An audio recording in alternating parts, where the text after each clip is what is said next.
Ito po is also 1 tools ng Salad Master's Kitchen Shears, pangkaliskis ng isda, paghiwalayin.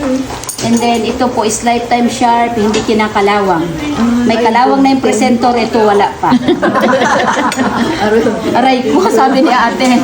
Ito po is very sharp. Ang ganda sa lechon, ang ganda sa chicken, palikpik ng isda, kasi po yan ay very sharp. Paborito ko kaya to, kasi pag si Dodi ay late, nasa pinto na ako. Matapang pala si Mrs. Ano? Wala pong dugo. Kaya alas 4 pa lang natin nasa bahay na ako. Yan, ganyan. Kaso kahit Apat ang ganito ko. Yun, kahit sa So pag gumamit ka ng breading mix, breading mix talaga ay deep fry yan. Pero safe ka pa rin kasi ang metal ng Salad Master is very strong. Napansin ninyo, hindi maamoy ang bahay kasi walang nasunog na kaldero. Pag cookware, ang tapang ng kusina kasi nagre-react yung kaldero.